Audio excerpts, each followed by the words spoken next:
Olá, bom dia, sejam muito bem-vindos ao nosso primeiro videocast do programa de apoio ao TEA aqui da Aberta Saúde. Hoje nós vamos conversar sobre um assunto muitíssimo importante, que é a inclusão escolar e a rotina da criança autista. Crianças e adolescentes, né? Mais do que discutir o acesso à escola, nós queremos refletir sobre o pertencimento, a aprendizagem significativa, sobre como o cotidiano escolar pode e deve se tornar um espaço real de desenvolvimento, acolhimento e respeito às singularidades. Para ampliar esse diálogo, nós teremos aqui duas perspectivas fundamentais nessa conversa. Nós recebemos hoje a nossa convidada especial, uma especialista da área, que é a psicóloga Mariana Gonzaga, fundadora e diretora clínica da Zeppelin Psicologia, mestre em educação pela UFMG, doutora em educação pela UFSCar, analista do comportamento internacionalmente certificada. Uou! Que vai nos ajudar aí a compreender os aspectos técnicos, pedagógicos, caminhos possíveis para essa inclusão efetiva, né, na prática escolar. E contamos também com a nossa querida colega Fernanda Marques, que é gerente aqui corporativa da comunicação na ArcelorMittal Brasil, formada em comunicação social, publicidade e propaganda pela UniBH, pós-graduada em gestão da comunicação empresarial pela PUC Minas, gestão de projetos pelo IBMEC, casada, mãe do João Vitor, da Malu, descobriu a maternidade atípica e tem desenvolvido diversos projetos como autoria de um livro infantil que eu já quero muito. Eu também. Vai trazer aí para a gente a sua vivência cotidiana, pessoal, né? Vai compartilhar com a gente um pedacinho da sua vida, né? Falando dos desafios reais, as conquistas, os aprendizados, né? Construídos aí nessa relação família-escola, né? Muitíssimo obrigada pela presença de vocês, viu? A gente é que agradece o convite, é um prazer estar aqui, poder compartilhar com todo mundo um pouco, né, da nossa vivência, e a gente espera também seguir inspirando as pessoas, né, a procurarem, a buscarem apoio e seguir nessa jornada. Isso mesmo, isso mesmo. Não, também estou super feliz, assim, esse é meu tema de estudo preferido, né, TEA e escola, e estou muito a fim de ouvir as histórias da Fernanda. Nós todos, né? Eu estou doida para ouvir vocês duas, né? E todo mundo que está nos assistindo, já quero agradecer quem entrou aí na nossa live, participe ativamente, a gente vai deixar aí o balãozinho de perguntas e respostas para vocês enviarem para nós, para as nossas convidadas. Ao final, nós vamos selecionar aí algumas perguntas, né, e separar uns minutinhos para elas nos responderem. Tá? Siga a gente nos canais, né? É @Aberta Saúde no Instagram, onde também está sendo transmitida a live, no YouTube e no LinkedIn. Sigam Aberta Saúde, né? Então, a gente acredita que a inclusão, ela se fortalece justamente quando o conhecimento científico e a experiência da vida se encontram. Então, ao longo desse episódio, nós vamos falar sobre rotina, adaptações, parceria escola-família, principalmente sobre como construir os ambientes escolares mais sensíveis, estruturados e verdadeiramente inclusivos. Então, eu convido todo mundo a participar aí dessa conversa com a escuta aberta, ativa, olhar atento, né? Porque falar da inclusão é, acima de tudo, falar sobre garantir que toda criança tenha um lugar legítimo para aprender, para conviver e se desenvolver, né? Então, eu sou a Brenda Neves, eu sou psicóloga, mestra e doutora em psicologia pela UFMG. Eu sou analista de terapias especiais aqui da Aberta Saúde, referência aqui no nosso programa de apoio ao TEA. Então, nós vamos começar. Eu queria começar fazendo uma pergunta, primeiro para a Mari, depois a gente bate bola aqui com a Fernanda. Mari, então vamos para aquela pergunta básica que eu acho que todo mundo tem em mente. Afinal de contas, o que é inclusão escolar? E como que funciona? Qual que é a diferença da inclusão para a educação especial e educação inclusiva? Né? Aquela pergunta que todo mundo, afinal de contas, o que é isso? Tá. Então vamos. Quando você fala assim que a educação é um direito, né, de todas as crianças, de todas as pessoas, é mesmo, e isso está previsto na legislação desde 88, na Constituição. Só que nessa época ainda se pensava muito num modelo que chamava integração escolar, que era assim, ó, a criança tinha acesso às escolas especiais, às salas especiais, e quando ela ficasse pronta, ela poderia ir para a escola comum. E esse modelo não funcionava muito porque colocava na criança, no estudante, o peso, tipo assim, você que tem que dar conta, e não do ambiente, né? Então, mudanças no ambiente são muito importantes, assim, para a gente fazer um bom processo de inclusão, né? E aí as políticas foram mudando, veio o ECA, e veio uma política de 2008, que é uma política que institui como que estamos até hoje, assim. E nessa política fala-se que todas as crianças devem ser matriculadas na escola comum, preferencialmente. Com isso e com outras políticas, notas do MEC e com acho que todo o esforço assim da comunidade, as pessoas com deficiência passaram a chegar nas escolas comuns. O dado hoje é bem legal, sabe? Assim, 90% das pessoas que são público-alvo, o nome certo é público-alvo da educação especial. Então, 90% está presente nas escolas comuns. Então, pouquíssimos estão presentes nas escolas especiais. Então, a gente ainda tem escola especial. Então, essa política, ela favoreceu uma perspectiva que é da inclusão total. Sei. Em que, em teoria, a escola comum teria que dar conta de tudo. E a gente vê que essa política é ruim. Que essa política não dá conta de tudo e que a gente precisa de um esforço para mudar essa política. Porque, atualmente, os meninos, eu vou falar só de escola pública, porque é a referência, né, de pesquisa e tudo mais. As escolas particulares, elas têm mais recursos financeiros, mas muitas vezes não estão tão abertas quanto as escolas públicas. Aí, o modelo que temos, né, atualmente é o seguinte: o aluno chega e ele tem um recurso disponível, que é a sala de recurso multifuncional. E aí ele tem direito a ir lá 1 hora por semana, no contraturno, fazer uma aula, um reforço, uma aula. Esse conhecimento não vai para a sala de aula, para o turno que o menino está matriculado. Então, reduz a educação especial para um modelo único, como se fosse lá e só tem blusa tamanho P. Então, não dá para todo mundo. E aí vem outros problemas, né? Só 30% das escolas brasileiras têm essas salas. E aí fica insuficiente, assim. As pesquisas mais legais, né, as recentes, assim, que mostram um jeito de enxergar a educação especial, só fazer um parênteses aqui. A educação inclusiva é maior, ela contém a educação especial. Tá. Porque a educação inclusiva, ela está ali para todos, para uma criança, por exemplo, que ficou doente e está em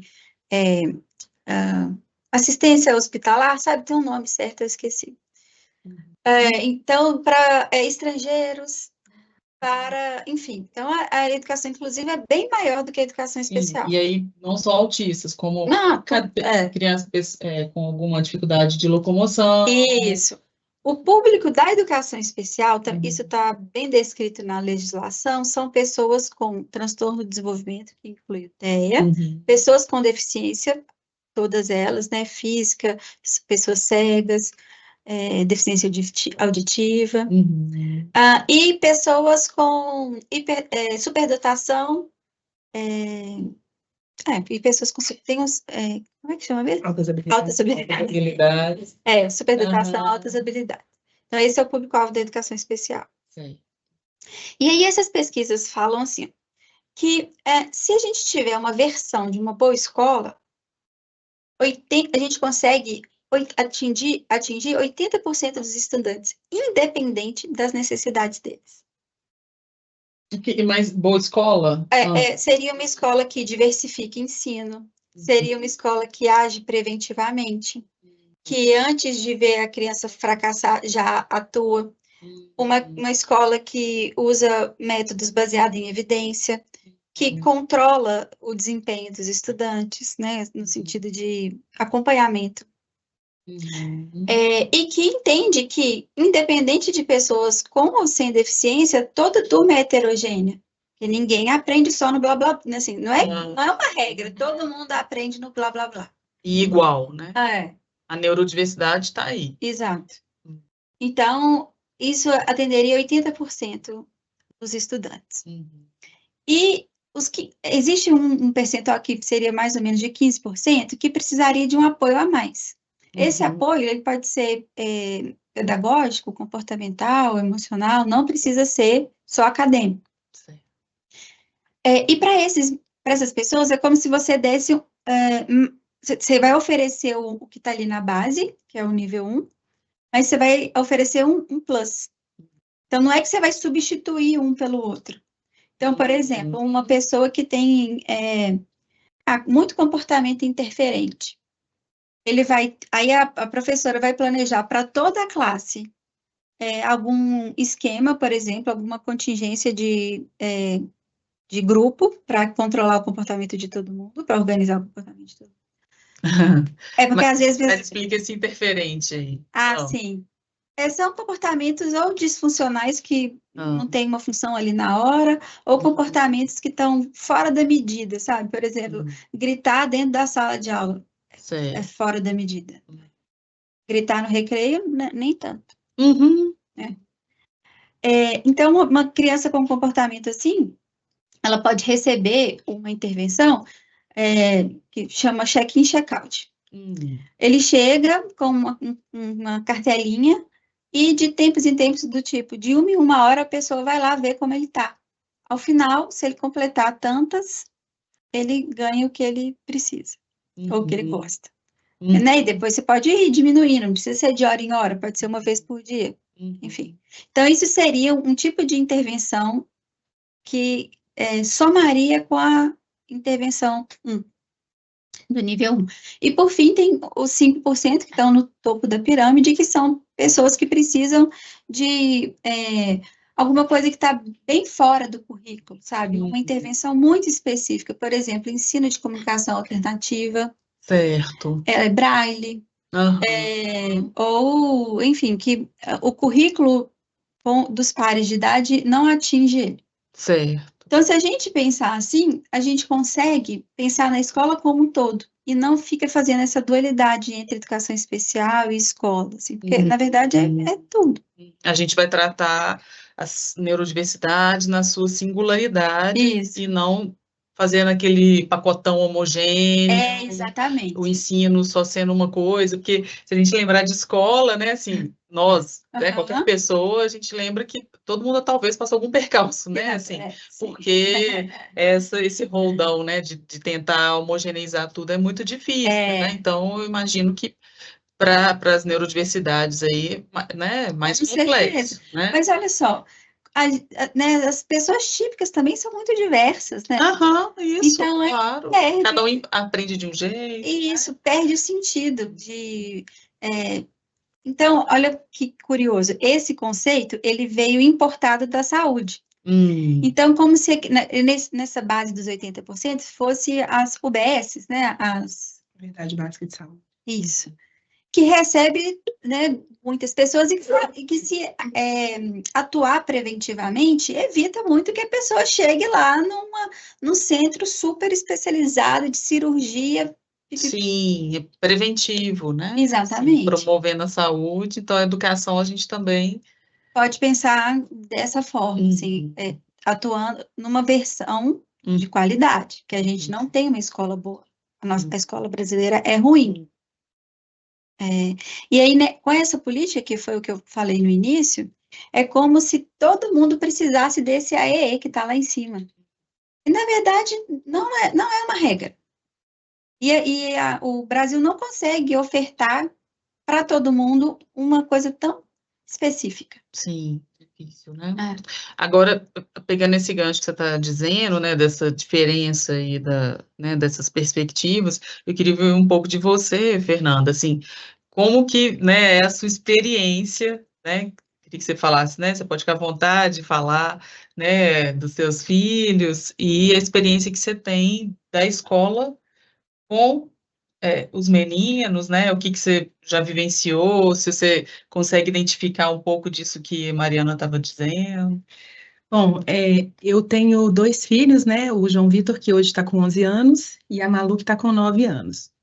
No caso da Malu, eu percebia, né, assim, questões mais específicas relacionadas ao desenvolvimento dela quando ela tinha ali 2 anos, mas assim, conversando com o pediatra, observando coisas que extrapolavam, né? Mas, assim, durante um tempo eu ouvia assim, isso é o Terrible Two, que é aquela fase da criança que ela fica mais resistente, etc., mas aquilo não passava. Mas eu só consegui, né, de fato, concluir e ter o laudo dela quando ela estava ali com 5 anos de idade, né? E o João Vitor só com 10 anos de idade, porque o comportamento deles e a forma que o autismo se manifestou em cada um deles foi de uma forma muito diferente, né? Então, acho que a gente tem que entender também que, além do transtorno do neurodesenvolvimento, existe a personalidade, existem outras camadas que compõem as pessoas, as crianças, e que a gente precisa também estar atento a isso. Então, tem crianças que têm mais energia, tem crianças que são mais calmas, tem crianças que são mais artísticas, mais visuais, e eu acho que a educação inclusiva e falar de inclusão tem a ver também com conseguir capturar e perceber naquela criança e naquele indivíduo aquilo que é singular, que é único, aquilo em que ele se destaca, e para que a gente possa reforçar. Tem o currículo, né, que a base ali, que é o português, a matemática, história, geografia, que todo mundo precisa, né, aprender, mas quando a gente entende que existem formas diferentes, e a gente hoje vive num mundo em que a gente tem muito estímulo visual, a gente vê como que é muito mais fácil também para as crianças capturarem. Então, o nível de aprendizagem de uma criança com recurso de vídeo, de música, né, tem ali o excesso, né, como tudo, é ruim, mas existe também um grande avanço na captura de informação e de aprendizagem usando esses outros recursos, né? Então, assim, quando eu percebi que as crianças tinham, né, uma necessidade ali diferente, eu percebi que aquilo estava destoando, a gente demora um tempo entre você perceber a necessidade, conseguir uma ajuda e, de fato, ter a intervenção acontecendo, né? Então, vou trazer aqui alguns exemplos, assim, de coisas que a gente vivenciou, né? Então, eu recebia fotos, por exemplo, da escola, da Malu, pequenininha, ela com 2, 3 aninhos, os coleguinhas todos assentados e ela agachada. Aí, eu ia na apresentação do Dia das Mães, ela às vezes não queria apresentar. Tímida, alguma coisa assim. Ou então ela era muito autônoma, eu ia fazer atividade de casa com ela, algumas ela fazia, outras ela não fazia, e não tinha o que eu pudesse fazer para convencê-la de fazer aquela atividade.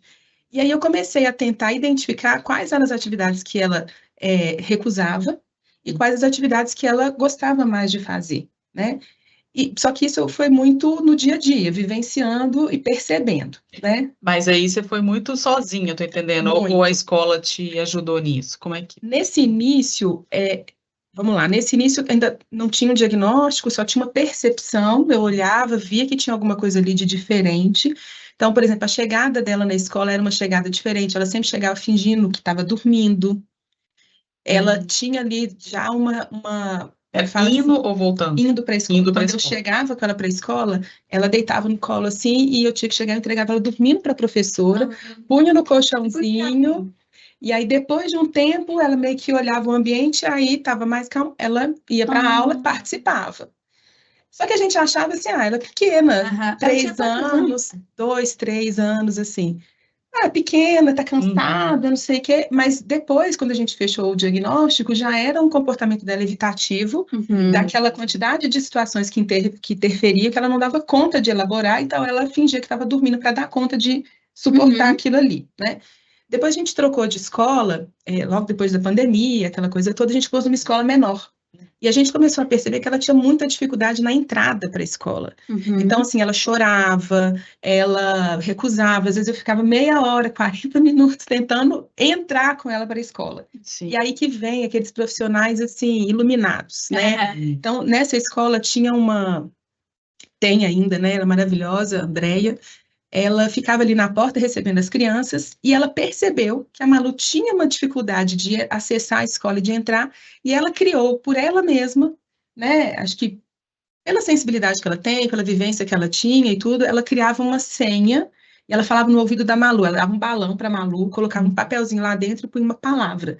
E falava assim, Malu, quando chegar em casa, você vai estourar o balão, a mamãe vai ler e essa é a senha para você chegar no outro dia. Ai, Sensível, né? fofo. E aí a Malu chegava no outro dia, ela invertia aquela expectativa negativa, Aham. ela criava a expectativa positiva, Uhum. e a Malu chegava e falava assim, as frases eram as melhores, era assim, eu sou linda, eu sou maravilhosa. E aí ela falava no ouvido É da mesmo. tia Andréia, né? Ela falava no ouvido da tia Andréia aquela frase, e aí ela falava, agora você pode entrar. É. E aí ela entrava, né? Então, esse é um pequeno exemplo, e ainda não estou dentro da sala de aula, eu estou lá no portão da escola, Sim. né? Então, assim, antes da criança conseguir sentar dentro da sala de aula, existe toda uma etapa dela estar pronta para conseguir entrar Sim. e acessar aquele ambiente. O meu filho, por outro lado, ele não tinha essa dificuldade de acessar e entrar na escola, mas no dia do brinquedo ele levava livro. Uhum. E ele queria discutir profundamente sobre os aspectos. Pra de ver os bebês.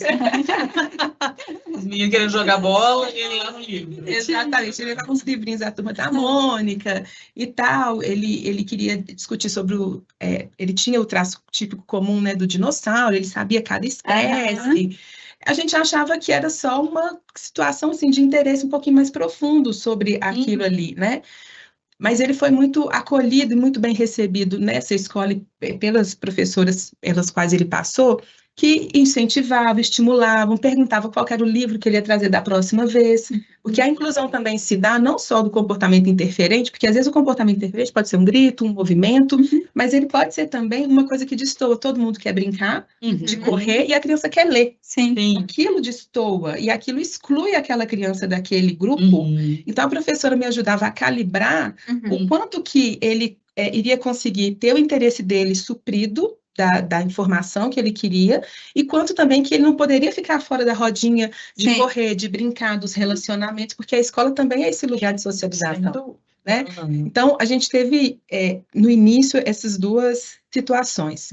E, na medida em que o tempo foi avançando, a gente trocou as crianças de escola, e aí a gente chegou numa condição em que a gente tinha, no caso da Malu, uma recusa muito maior.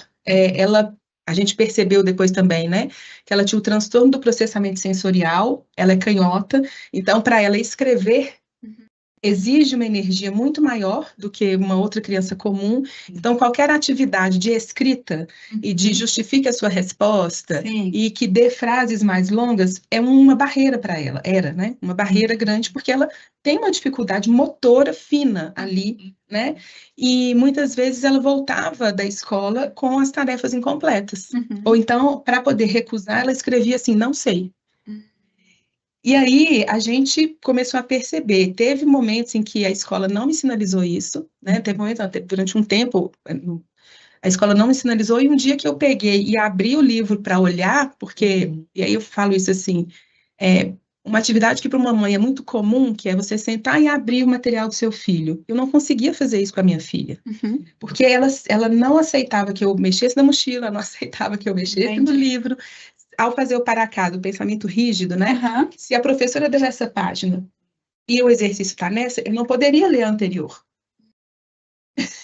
Então, como é que você ia fazer a atividade daqui? Então, em muitos momentos, para não tensionar, não avançar, evoluir com uma situação de irritação e tudo, às vezes a gente deixava ali e falou, não, eu vou deixar ela terminar isso na escola.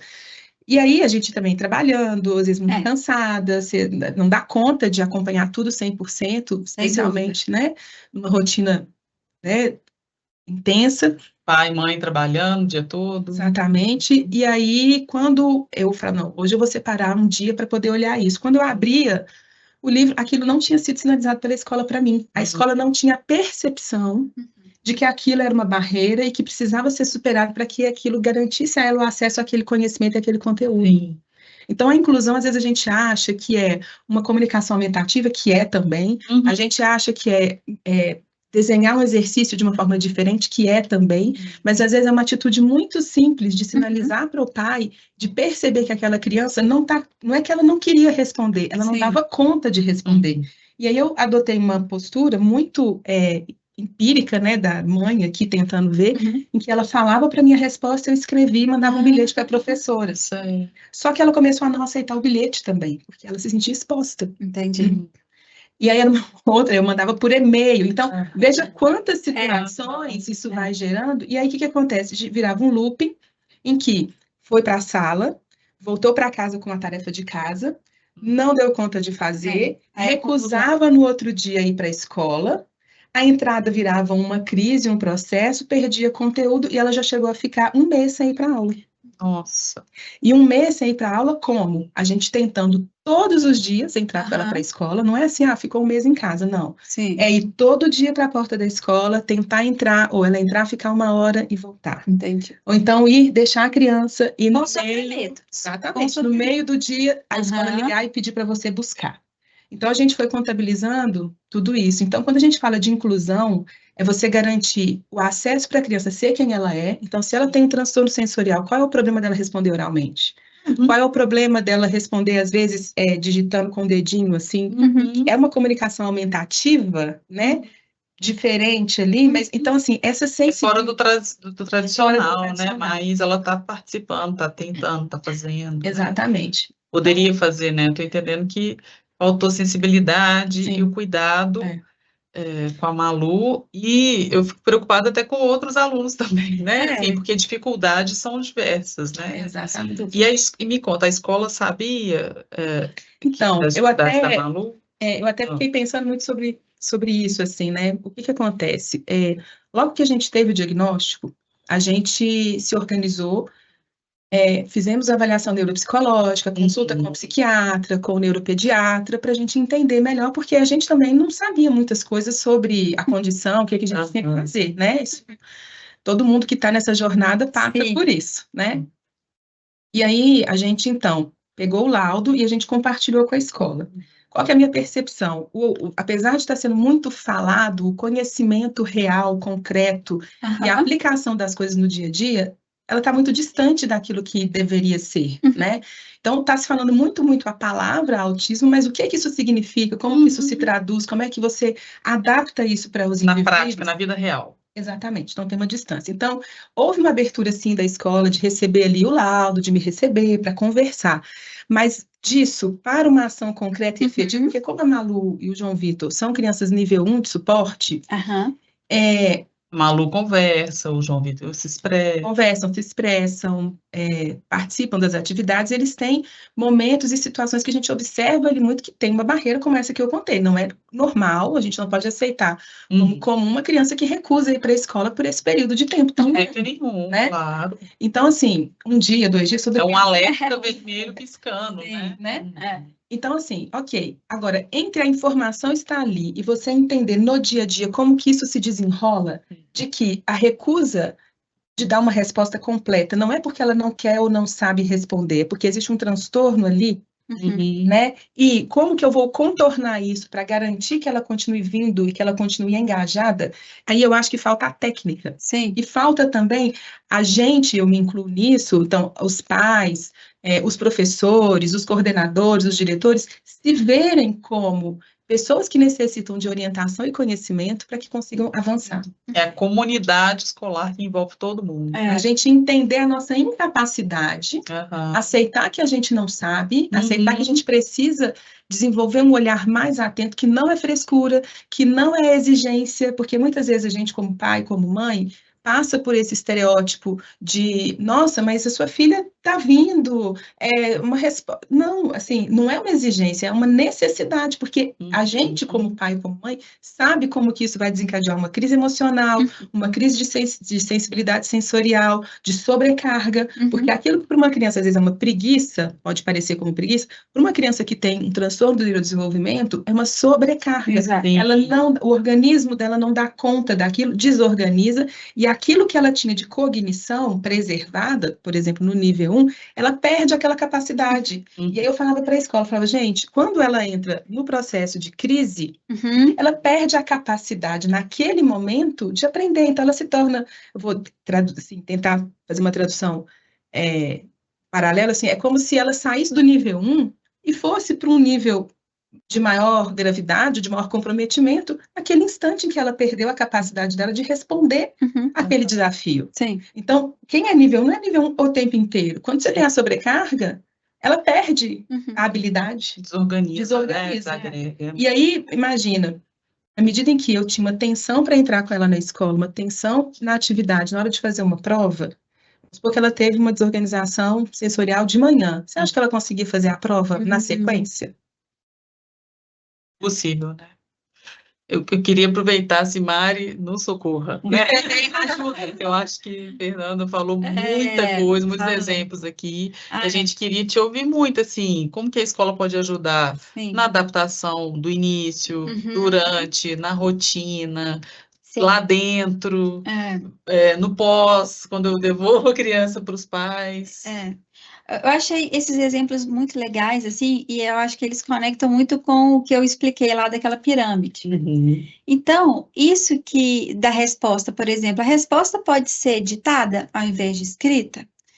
Isso seria uma versão de uma boa escola, ou seja, uma escola que compreende que vão ter pessoas que vão desenvolver a linguagem oral melhor, ou depois, né, ou sei lá, outro que vai escrever melhor, e pode apresentar várias formas de resposta. Então, né, olha que maravilha que seria se a professora planejasse uma aula em que pode dividir em grupos, né? E, enfim, um apresenta, o outro faz sozinho, faz seu desenho, o outro faz isso. Todos estão conectados naquele assunto. Não precisa de adaptação nesse caso. Isso não é uma adaptação. Isso é uma diferenciação curricular.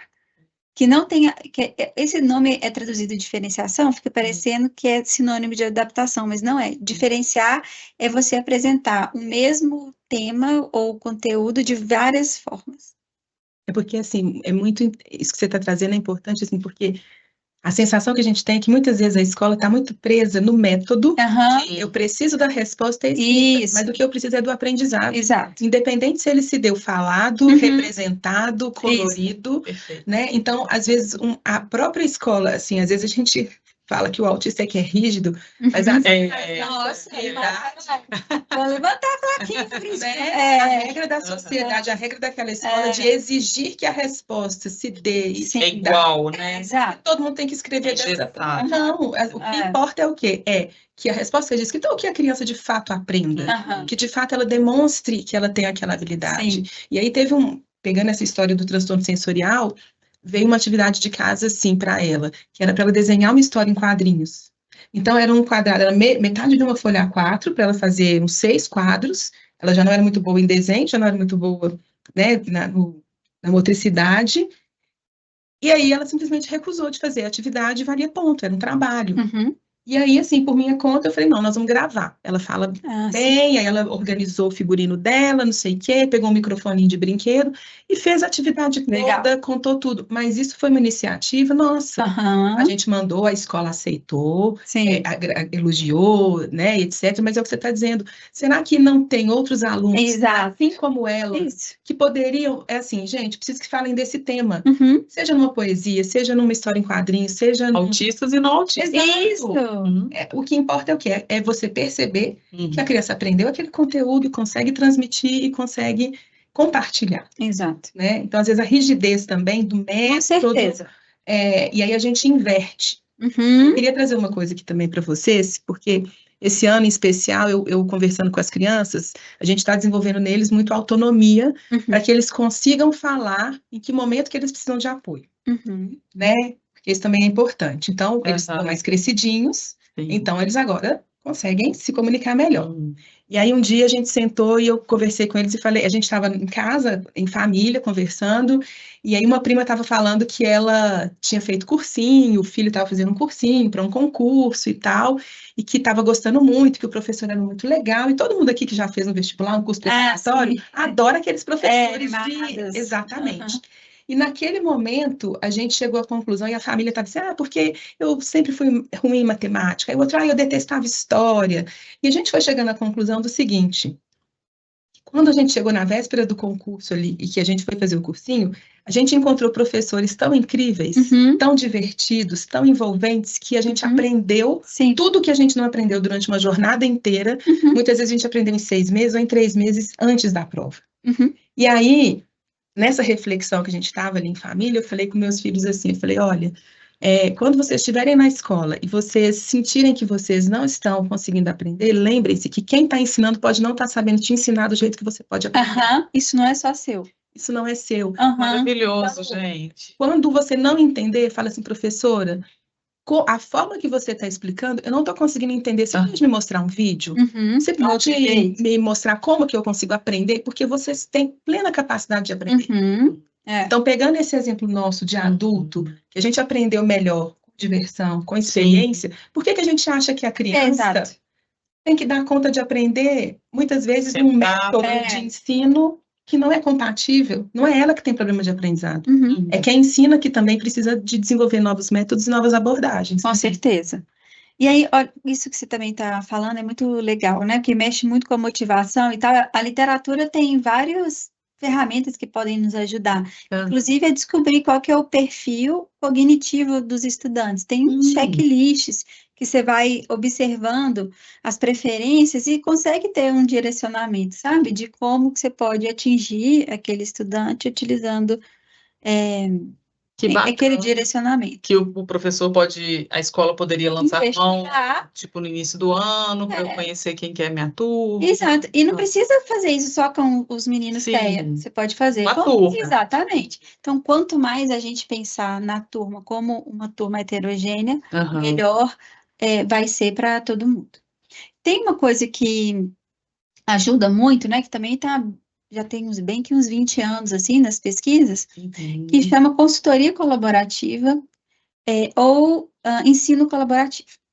Eu vou falar, o ensino colaborativo é quando você tem 2 professores dentro da sala de aula.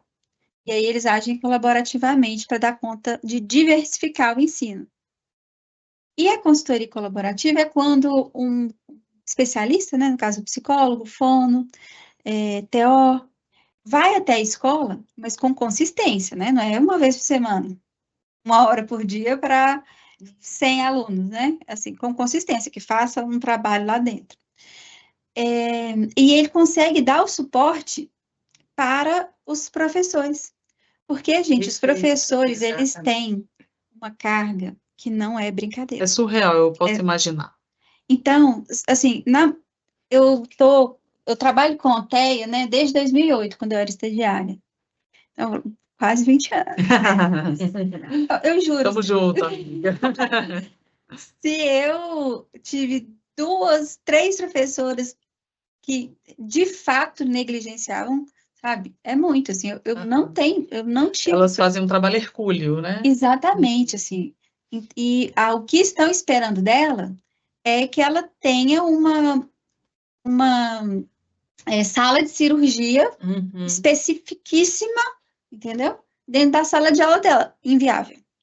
Então, esse modelo de consultoria colaborativa ajuda a encurtar caminhos. Então, é uma pessoa que tem conhecimento, que faz uma estrutura, e também cumulativa, né, assim, que pode acompanhar longitudinalmente os estudantes, e não só naquele ano, e que dá esse apoio para os professores atingirem toda a turma.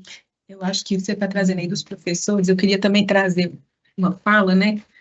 A gente vivenciou pelo menos 3 modelos de escola com as crianças, assim, né? E a gente percebe que você trouxe aqui o exemplo da escola pública, né? Tem o exemplo da escola privada, e a gente sabe que no Brasil, né, está se espalhando muito modelo de rede de escolas, né? Que tem ali um método que se replica e você tem várias unidades. E o que a gente percebe, assim, como pais, né? Existe o desafio real da educação. Essa semana que passou, eu tive na Escola das Crianças desse ano, e a coordenadora estava me falando o seguinte, que a educação já está sofrendo um apagão, eles estavam lá com 8 vagas para auxiliar, né? E que eles estão com dificuldade de trazer estudantes de pedagogia para dentro para atrair essas pessoas. Ela falou que um dia ela estava lá com 10 entrevistas agendadas e 2 pessoas compareceram. Posso só fazer um parênteses, só para aproveitar que você está introduzindo essa, porque teve uma pessoa que perguntou aqui, um participante, quero agradecer, sobre esse profissional de apoio em sala. Então, você apresentou essas 2 perspectivas do apoio dos terapeutas, né, em saúde, mas e como, né, aí eu queria, depois que a Fernanda acabar, que você comentasse também sobre esse profissional da pedagogia. Então, assim, nessa lógica, a gente sabe que a criança que tem uma necessidade, né, diferente, de adaptação, etc., isso pressupõe um envolvimento não só do professor imediato, mas daquela pessoa que elaborou o material didático, que a gente também às vezes desconsidera da inclusão escolar. Sim. Né? Então, tem uma mãe de uma amiga da Malu, que ela é redatora de material super legal, né? Chama Fernanda também. Ela é professora não, ela como é que fala? Escritora de conteúdo de material didático, né? E ela dá, nos momentos que ela tem também fora da atividade comum, ela também dá aulas particulares para crianças com necessidades especiais. Que legal. Então, a inclusão, ela é não só dentro da sala, mas em quem idealizou aquele material, na escola de rede, ou da prefeitura, ou do ensino privado, de quem está pensando a inclusão, porque isso vai passar por tipos de exercício, provas, etc., como isso é pensado, né? E a gente entender também que existe, sim, o desejo pessoal que precisa estar no profissional, no professor, no coordenador, no auxiliar, de buscar esse conhecimento. Sim, a gente sabe que é uma classe que é pouco remunerada, em função dos desafios que se tem, né? Existe né? Então, o que a coordenadora estava me contando é que, assim, que eles estão começando a perceber esse apagão mais concreto, mais real no dia a dia, enquanto que as demandas da sociedade, da inclusão, estão cada vez maiores. Sim. Porque a educação, a escola, ela pressupõe o coletivo. E o que a gente está trazendo aqui é um olhar individualizado também. Então, como é que... É o singular coletivo, Exatamente. né? Então, como é que você faz isso acontecer diante de todos esses desafios que a gente está trazendo, diante desse apagão de profissionais, ou desses profissionais que muitas vezes precisam trabalhar fora do seu horário para adaptar a atividade, aqueles que são extremamente dedicados, como eu contei aqui alguns casos, ela pensava na casa dela, ela pensava em como fazer, etc. E tem aqueles profissionais que falam assim, gente, estou cansado, já percorri muito, não sei o que fazer, e vamos lidar. Porque as pessoas também se cansam. E é um trabalho solitário. Porque as escolas não têm essa estrutura de ter dentro delas uma pessoa com formação que possa dar esse suporte, sabe? E são raras as escolas que têm. Não, hoje, só para entender, não tem nenhuma força de lei que... A lei do direito das pessoas com autismo, que é de 2012, ela fala que as pessoas com TEA têm direito a ter esse acompanhamento especializado. Sim. Mas não descreve bem. Então, várias escolas contratam pessoas com nível médio, que formaram até o ensino médio, não tem nenhum tipo de formação. Estagiário. Estagiário ainda pode até correlacionar com uma área afim, né? Estudante de pedagogia, psicologia. Isso, mas não é a realidade. Então, são pessoas com formação no nível médio. Na prefeitura é assim, aqui, né, de BH. No estado, são professores formados. Tá. Então, isso varia também de estado para estado. É um direito das pessoas com TEA, mas ainda porque a gente tem que ter crítica com o serviço, sabe? E ainda é um serviço modelo único. Tipo assim, toda pessoa com TEA precisa de um apoio? Precisa de apoio o tempo inteiro? Ou ele precisa dessas adaptações. Isso, exato. De uma educação mais criativa. Isso, né? Então a gente tem que expandir nosso olhar, assim. Tem um ditado bem da análise de comportamento, que é assim, se você tem só um martelo na mão, tudo é prego. E aí, então, significa que se você só tem um professor de apoio, minha filha, o que você vai fazer é achar que tudo é prego e vai martelar. Então, se a gente... Até porque tem outros transtornos que atravessam também. Isso. Outras coisas, tem dislexia, pode ser uma criança com hiperatividade. Exato. Tem tantas coisas. Exato. E a gente nem falou disso, né? Mas em números, assim, do público-alvo da educação especial matriculado nas escolas comuns, 43% são TEA. É um número expressivo. E o 40% mais ou menos é pessoas com deficiência intelectual. Fecha quase 80%. Nossa, é muita coisa. Ou seja, a gente precisa de uma reestruturação exato. geral, vamos dizer assim. Né? Enquanto em vez a gente ficar procurando fazer, né? Sim. A gente está precisando de ver o básico, né? Sabe qual que é o meu pensamento? É o seguinte, você me corrige se eu estiver errado, tá, Fernanda? É porque, como eu sou profissional, né, às vezes eu consigo ter um olhar um pouco mais neutro, aí eu consigo ver que a gente está caminhando a passos lentos, Mas que a reestruturação é necessária, que desse jeito a gente não vai chegar muito longe, assim, não vai chegar, sabe? Vamos, nós não, se a gente está plantando tomate, né, não vamos achar que eles vão colher morango, entendeu? Estou sentindo que a gente ainda está plantando tomate. Nós estamos patinando ainda. Exato. Só que as famílias, elas têm uma urgência. Uhum. Porque seu filho não pode esperar. E as crianças, né? Hoje ela tem 2 anos, quando seus meninos já estão com qual idade? 11 e 9. Aí, pré-adolescente. E como é que a Fernanda vai esperar passa, né? a política do Brasil mudar, entendeu? A reestruturar. E aí, o que acontece? A gente começa a enxugar gelo. Aí a gente começa... Não é um julgamento, é só tentando traduzir, assim, pensando no macro e no micro. Que eu acho que eu também seria assim, eu tentaria, tipo assim, adapta, professora, porque não tá dando certo. Sendo que adaptação já é um conceito que já caiu por terra, entendeu? Sim. Porque é inviável, não se consegue adaptar para todo mundo. Eu acho que aquilo que a gente estava falando antes, assim, é na concepção daquilo que se dá, daquilo que se faz e daquilo que eu quero capturar. Sim. Então, assim, se eu ficar pressupondo que tudo eu tenho que adaptar, isso. Por que eu não posso conceber isso de uma forma mais diversificada? Então, assim, se eu vou dar uma atividade, tem atividades que são mais complexas de serem adaptadas, mas eu vou trazer um exemplo aqui, tá? Eu fui ensinar para a Malu divisão e multiplicação. Ela estava sentada na sala, ouvindo a explicação da professora no quadro, ela chegou em casa e falou, não entendi. Mas ela não tem dificuldade de aprendizagem, mas ela não entendeu daquela forma. O que nós fizemos em casa? A gente pegou um tanto de miçanga. Falei, Malu, temos aqui 20 miçangas para fazer 5 pulseiras. Vamos dividir? Ela dividiu. Quantas deu? Né? Nananã. Entendeu o que é divisão? Entendi.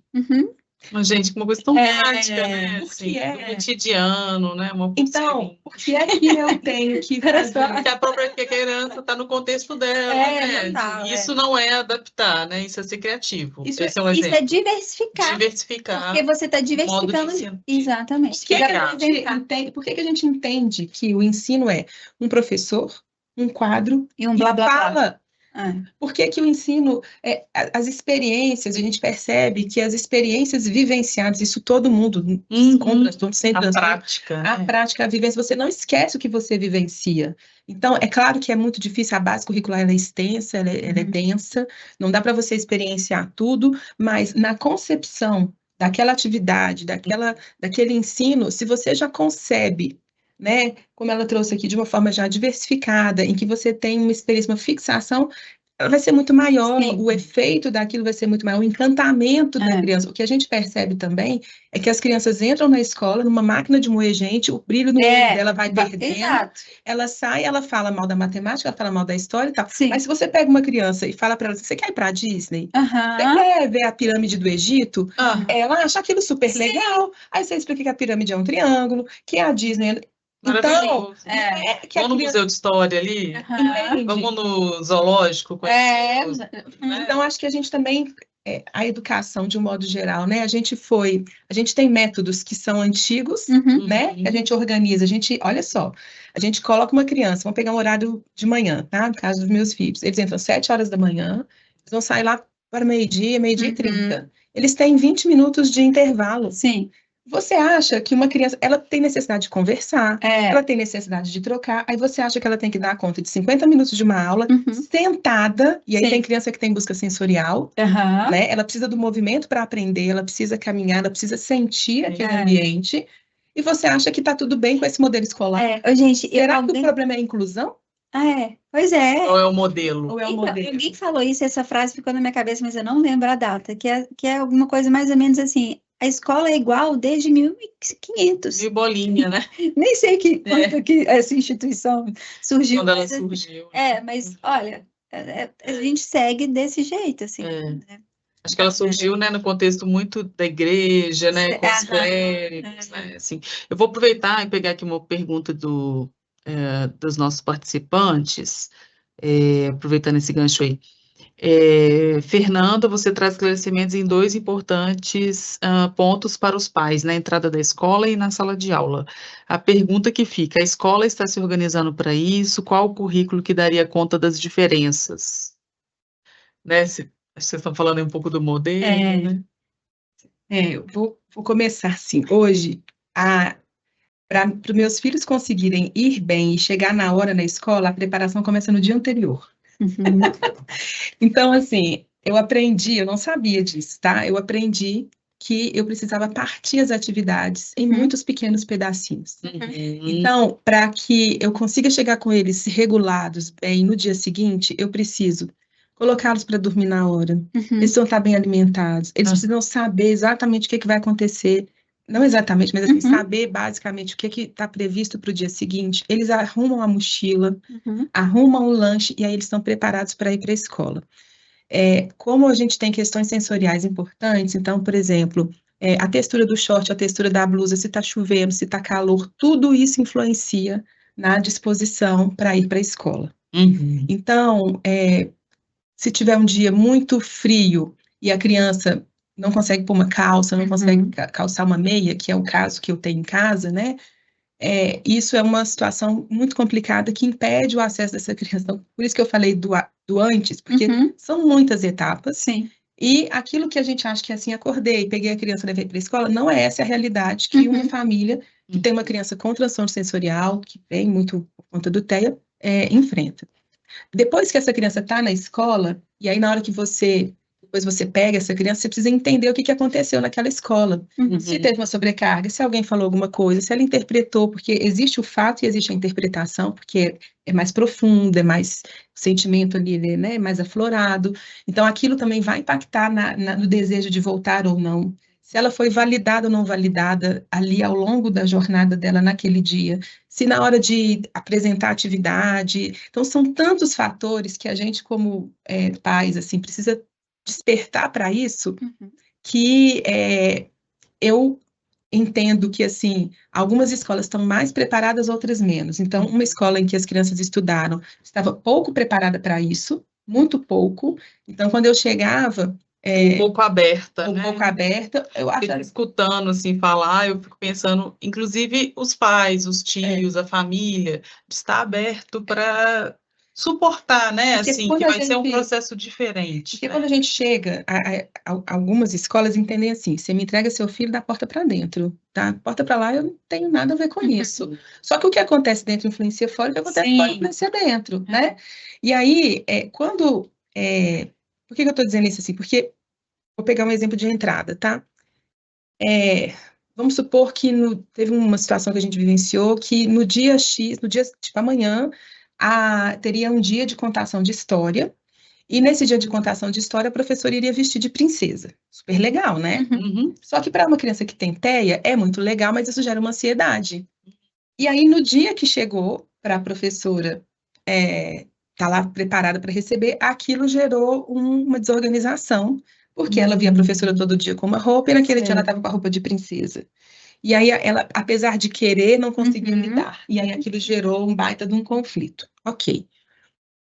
Então, imaginando que, às vezes a escola avisa, às vezes a gente está preparado para ajudar a criança a ir realizando isso, mas tem um desafio que vai ser dado ali na hora e que você vai ter que aprender a manejar. Sim. Esse manejo é necessário que o professor, o profissional, queira aprender a manejar. Essa abertura mesmo, né?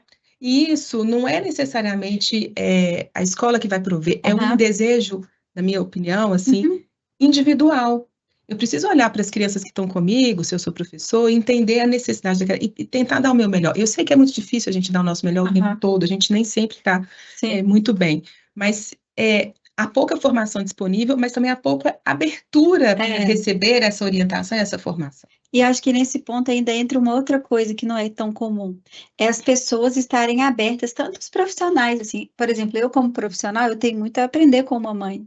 E não é uma questão hierárquica do tipo assim, olha, eu estudei mais. De jeito nenhum. Então, às vezes eu nem estudei mais, porque tem cada mãe, assim, que sabe tudo mesmo. Olha aqui. Então, eu acho que tem isso de os professores também estarem abertos a aprender com os pais, né? A ouvir o que os pais têm para dizer. Por quê? A Fernanda está há 9 anos aprendendo a lidar e ainda assim não consegue antecipar todos os gatilhos. Seria impossível. E tem muito para ensinar a professora nesse sentido, né? Para evitar. E é uma coisa tão interessante, porque assim, teve uma escola em que a gente passou, que eu cheguei a mobilizar toda a rede de profissionais que a gente tem para apoiar as crianças, assim, psicopedagogo, psicólogo, psiquiatra. Eu falei, gente, marca um dia que eu vou pagar, a sessão que eu pago vai acontecer aqui para a gente poder orientar todo mundo.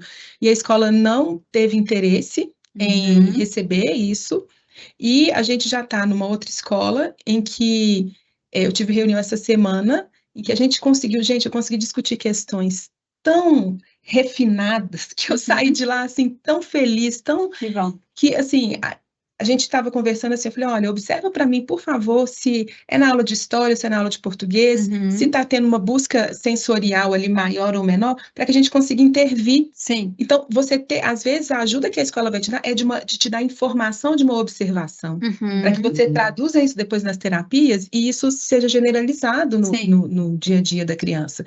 Então, assim, tem escolas que você não consegue chegar nesse nível de conversa, porque a recusa ali, do tipo assim, lá vem aquele pai, aquela mãe falar de inclusão, e aí já coloca uma barreira para você ali. Sim. Quando a escola se abre, é uma troca mútua, porque a educação também é parte da nossa responsabilidade. Exato.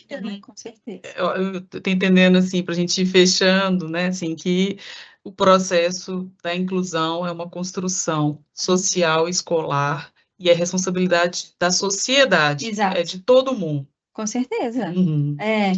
Inclusive, né, das outras famílias que têm crianças típicas,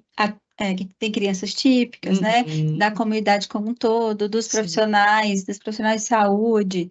Acho que é uma questão para todos, assim. E quanto mais a gente entender a diversidade, talvez menos a gente vai ficar correndo atrás do rabo, assim, entendendo que as pessoas são diversas e que tem muito jeito de ser feliz, tem muito jeito de aprender, tem muito jeito, e a gente não precisa ter só uma caixinha, né, para colocar todo mundo dentro. Então, se a gente partir desse princípio, eu acho que muita coisa boa pode acontecer.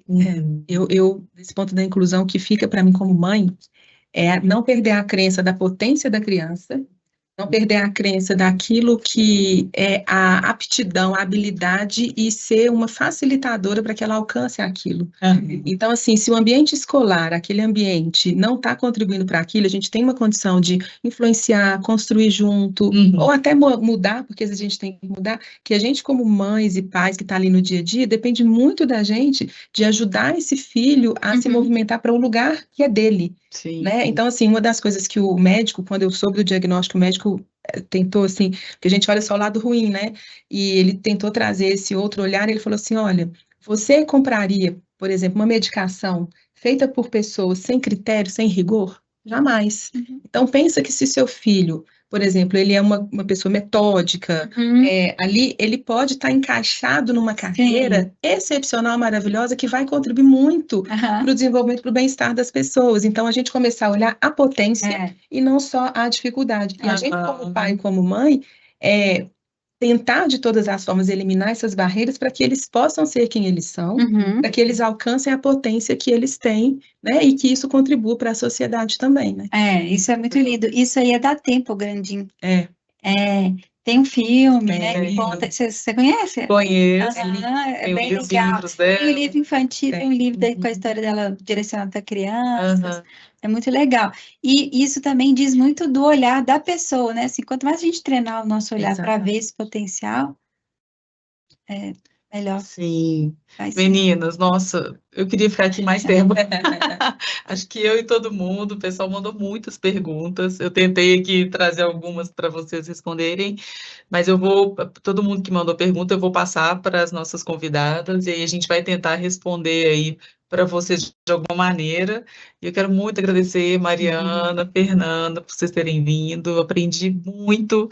Eu acho que a gente tem um longo caminho aí, né? Mas uma jornada com essa abertura, né? Assim, que vocês trouxeram, essas experiências, né? Eu acho que a gente vai ficar com isso aqui maturando, né, internamente, né? Então, muitíssimo obrigada. Vocês querem falar a página, onde o pessoal pode achar vocês?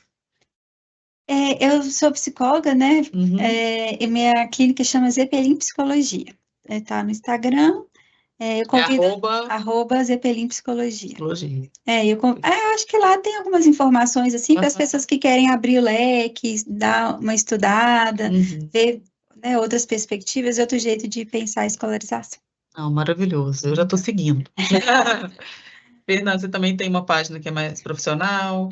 Eu tenho, acho que já tem, que 2024 eu lancei um livro infantil, né? Que é assim, a menina o dia que descobrir superpoderes, né? E que ele vai trazendo essas situações cotidianas que vão demonstrando esses superpoderes, como que isso vai transformando a vida, né? E aí está disponível na minha página, que é um site, né? Que é www.aprendersobrevoar, que é exatamente essa capacidade de a gente olhar para uma situação e aprender a olhar por cima disso, né? Que lindo, né? Aprendersobrevoar.com.br. Eu quero o livro, vou falar de novo. Eu esqueci de trazer, mas tá lá. Lindo. Muito obrigada novamente. Eu agradeço todo mundo que entrou, participou conosco, nos acompanha aí nas redes e até o nosso próximo videocast. Até lá. Um beijo.